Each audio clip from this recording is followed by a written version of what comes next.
प्रतिभा और मेरे विवाह को करीब 1 महीना बीत चुका था। प्रतिभा ने अपने कामकाज से और मीठी बोली से मेरा ही नहीं, मेरे घरवालों का भी दिल जीत लिया था। परंतु मुझे कानो कान खबर तक नहीं थी कि उसके इस मीठी बोली के पीछे भी कोई राज था, जिसकी मुझे कानो कान खबर तक नहीं थी। और आश्चर्य की बात तो यह है कि मुझे उसकी किसी भी करतूत के बारे में ज़रा भी भनक तक नहीं लगी। मैं कब सो जाता था, कब उठता था, कुछ पता ही नहीं चलता था। बस इतना याद रहता था कि रात खाना खाने के बाद मुझे मदहोशी सी छा जाती थी और सीधे सुबह आँख खुलती थी। ऐसा एक बार नहीं, हर रोज़ मेरे साथ होता था। वह रोज़ मेरे खाने में नशे की दवा मिला देती थी और जब मैं सो जाता था तो वह रोज़ यह गंदा काम करती थी। वह मेरे सो जाने के बाद जब मैं गहरी नींद में हो जाता था तब अपने प्रेमी को खिड़की के रास्ते से बुला लेती थी और उसके साथ पति पत्नी की तरह व्यवहार करती थी। यह सब मुझे कभी पता न चलता अगर मेरा एक दोस्त विशाल ने किसी को खिड़की से आते नहीं देखा होता। मुझे तो अपनी पत्नी पर पूरा भरोसा था कि वह ऐसा कभी नहीं कर सकती, क्योंकि वह सुबह से शाम तक मेरा नाश्ता, खाना, पानी, कपड़े प्रेस किए हुए, घर के सारे काम जैसे झाड़ू, पोछा, बर्तन इत्यादि सब बहुत ही कुशलतापूर्वक किया करती थी और सभी का ध्यान भी रखती थी। मेरे ऑफिस जाने से पहले मेरा टिफ़िन तैयार कर देना, मेरी ज़रूरत की चीज़ का मेरे ऑफिस की बैग में होना, पानी की बोतल, लंच बॉक्स सब बहुत अच्छे से मैनेज कर लेती थी। तो इस तरह से मुझे उस पर कभी भी शक हुआ ही नहीं। पर हाँ, हर रोज़ सुबह उठकर मुझे सर में एक अजीब सा दर्द होता था और पता नहीं क्यों ऐसा लगता था कि जैसे रात को सोने के बाद से कुछ याद ही नहीं कि मैं कब सोया, कब आँख खुली मेरी और मैंने क्या किया, कुछ कहा, कुछ बातें की या नहीं।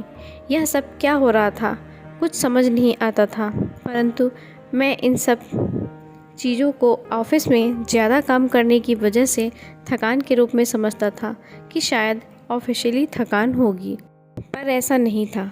उस रात मैंने प्रतिभा से अपने खाने की प्लेट बदल ली, यह कहकर कि मेरे ऑफिस की बैग में से जो मैं बाहर से कुछ पैक करा कर लाया हूँ उसे भी ले आना। जब तक वह मेरा ऑफिस का बैग लेने गई, मैंने उसके साथ खाने की प्लेट बदल ली और उस रात वह बेहोश हो गई और मैं जागता रहा।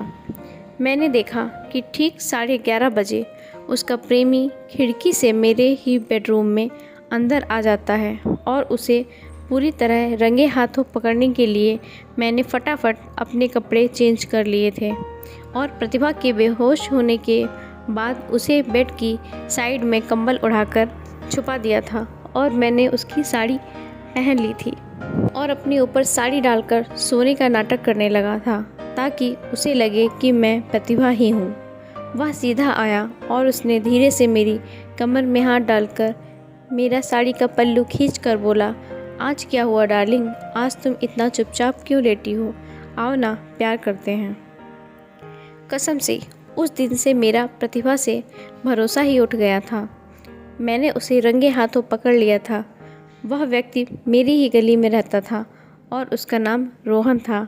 जब रोहन ने देखा कि साड़ी के अंदर प्रतिभा नहीं बल्कि उसका पति यानी कि मैं हूँ विकास, तो उसके पैरों तले ज़मीन खिसक गई। वह ऐसा हो गया जैसे उसे सांप सूंघ गया हो। वह डर कर भागने लगा। मैंने उसे पकड़ लिया, मैंने उसे दबोच लिया और 2 चांटे ज़ोर से खींच कर मारे और उसे रस्सी से बांध लिया। मैंने अपनी बीवी पर बहुत सारा पानी डाला जिससे कि वह होश में आ जाए। जब प्रतिभा को होश आया तब वह मुझे जागते हुए देखकर और उन दोनों का पर्दाफाश होते हुए देखकर काफ़ी डर गई और अपनी सफाई की दलीलें पेश करने लगी। मैंने उसे भी 2 तमाचे ज़ोर से लगाए कि मेरे साथ पति पत्नी का नाटक करती है, असल में किसी और के साथ पत्नी की तरह रहती है। वह मेरे पैर पड़ गई और बोली कि मुझे माफ़ कर दीजिए, यह मेरा प्रेमी है जिससे मैं बहुत प्यार करती हूँ। मेरे माँ बाप ने मेरी मर्ज़ी के ख़िलाफ़ आपसे शादी करवा दी थी, परंतु मैं अपना प्यार भुला नहीं पाई। मैं प्यार के नशे में अंधी हो चुकी थी और इसलिए मैं सभी घर वालों के खाने में एवं आपके खाने में नींद की गोलियां मिला देती थी, जिससे किसी को कभी कोई शक ना हो। परंतु आपको ये सब पता चल गया, जाने कैसे। मैंने उससे कहा कि इन सब बातों का अब कोई फ़ायदा नहीं। अगर तुम मेरे साथ रहकर भी मेरी बनकर नहीं रहना चाहती तो फिर इस दिखावे के रिश्ते का क्या करना। तुम मुझे डाइवोर्स दे सकती हो, मैं खुशी खुशी तुम्हें डाइवोर्स देने के लिए तैयार हूँ, परंतु अपनी पत्नी को किसी और का होते हुए नहीं देख सकता। प्रतिभा ने कहा, ठीक है, क्या आप हम दोनों की शादी करवा सकते हो? हम दोनों शादी करके इस शहर से बहुत दूर चले जाएंगे। आपको डाइवोर्स देने के बाद हम दोनों शादी करके यहाँ से चले जाएंगे, क्योंकि मेरे घर वाले रोहन के साथ मेरा विवाह कभी नहीं करेंगे। उनकी नज़र में रोहन एक अच्छा लड़का नहीं है, जबकि रोहन मुझे बहुत प्रेम करता है और मैं उसके साथ हमेशा खुश रहूँगी। मैंने कहा, ठीक है, अगर तुम्हारी खुशी इसी में है तो मैं तो जब से तुम्हारे साथ 7 फेरे लिए हैं तुमसे सच्चा प्रेम ही किया है। मैं तुम्हें हमेशा खुश देखना चाहता था, पर आज तुम्हारी घिनौनी हरकत देखने के बाद तुमसे भरोसा उठ गया। उसी प्रेम की खातिर मैं तुम्हें डाइवोर्स देने के लिए तैयार हूँ। तुम डाइवोर्स के पेपर तैयार करवाना। मैं तुम दोनों की शादी करवा के तुम्हें जिस शहर में जाना हो मुझे बताना, तुम दोनों के रहने का इंतज़ाम करवा दूँगा। यह कहकर मैंने रोहन को खिड़की के रास्ते से ही वापस जाने दिया और पूरी रात यही सोचते हुए बीत गई कि मेरी पत्नी भी ऐसा कर सकती है या मेरे साथ कभी ऐसा भी हो सकता है। ये तो मैंने सोचा ही नहीं था, सपने में भी नहीं सोचा था। सुबह हुई। प्रतिभा को बहुत जल्दी थी कि हम दोनों का तलाक हो जाए। उसने रोहन को फ़ोन किया कि वह जल्दी तलाक के पेपर तैयार करवाए। रोहन ने पेपर्स भी तैयार करवा दिए। मैंने उन दोनों से कहा कि मैंने तुम दोनों की कोर्ट मैरिज के पेपर तैयार करवा दिए हैं। मैं जानता हूँ कि पहले डाइवोर्स हो जाने के बाद ही तुम दोनों मैरिज कर सकते हो, परंतु मैं शहर का सबसे अमीर व्यक्ति हूँ और साथ ही मेरी बहुत अच्छी पहुँच है, जिसकी वजह से सभी वकील मेरी सुनते हैं। तो मेरी एक इच्छा है कि पहले तुम दोनों इन कोर्ट मैरिज के पेपर्स में साइन कर दो। मैं तुम दोनों का किसी मंदिर में विवाह संपन्न करा के डाइवोर्स के पेपर पर साइन कर दूंगा। यह सुनते ही रोहन आनाकानी करने लगा कि आप डाइवोर्स दीजिए और हम लोग मंदिर में शादी कर लेंगे। तब हम दोनों ने डाइवोर्स के पेपर पर दस्तखत कर दिए। अब प्रतिभा ने कहा कि ये बहुत अच्छे इंसान हैं जो हम दोनों के लिए इतना सब कर रहे हैं, हमें उनकी इच्छा पूरी कर देनी चाहिए। हम दोनों को कोर्ट मैरिज के पेपर्स पर साइन कर देने चाहिए। प्रतिभा ने फटाफट कोर्ट मैरिज के पेपर पर साइन कर दिए, परंतु रोहन ने नहीं किए। रोहन चालाक व्यक्ति था। प्रतिभा के माँ बाप सच कहते थे कि वह उसके लायक नहीं है।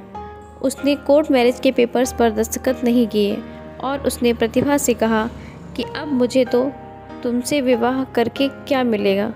लोग कहेंगे कि मैंने एक शादीशुदा से विवाह किया है और वैसे भी मैं तो तुम्हें यूज़ कर रहा था। मेरे पास तो बहुत ही अच्छे अच्छे रिश्ते आ रहे हैं, मेरे पास तो करोड़ों के रिश्ते आ रहे हैं। तुम तो सिर्फ एक मेरा हथियार थे, मेरे लिए एक टाइम पास थे। अब प्रतिभा को फिर से ठोकर लगी और उसकी आंखें खुल गईं, परंतु अब वह कर भी क्या सकती थी। रोहन उसे छोड़कर जा चुका था और हम दोनों का डाइवोर्स हो चुका था। वह रोती हुई अपना रोया सा चेहरा लेकर जाने लगी। तब मैंने कहा कि तुम अगर चाहो तो पहले की तरह इस रिश्ते में मेरे साथ रह सकती हो। वह बोली कि मेरे लिए इतना सब क्यों कर रहे हैं, आप और हम दोनों का तो डाइवोर्स हो चुका है। तब मैंने वो सारे डाइवोर्स वाले पेपर फाड़ कर फेंक दिए और कहा कि इसके बारे में मैंने ना तो अपने परिवार में किसी को बताया है, ना बताऊंगा, और ना ही किसी दोस्त को। किसी को कुछ भी पता नहीं है।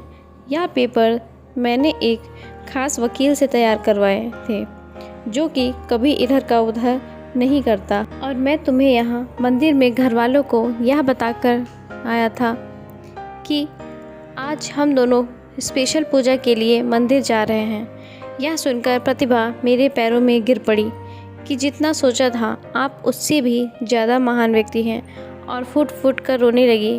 उसकी आंखों में पश्चाताप के आंसू थे। मेरे दिल में उसके लिए अब वह प्यार नहीं था, सिर्फ एक सहानुभूति थी। मैं यह सोचता था कि क्या अब हमारे बीच वह प्यार और भरोसा हो पाएगा या नहीं, यह तो मुझे नहीं पता था। परंतु यदि मैं ऐसा नहीं करता तो प्रतिभा की ज़िंदगी बहुत ही बेकार हो जाती। उसे फिर कोई अपनाने वाला नहीं था। मैंने सही किया या गलत, इसका मुझे अंदाज़ा नहीं था। बस जो मेरे दिल ने कहा मैंने किया, और मैं उसे वापस अपने साथ अपने घर ले आया। अब प्रतिभा पूरी तरह से मेरे लिए समर्पित हो चुकी थी, परंतु मेरे दिल में अब उसके लिए कोई फीलिंग, कोई प्रेम शेष नहीं रहा। दोस्तों, यह कहानी आपको कैसी लगी कमेंट बॉक्स में कमेंट करके ज़रूर बताएं। ऐसी ही और स्टोरीज़ सुनने के लिए मेरे चैनल को सब्सक्राइब करें। धन्यवाद।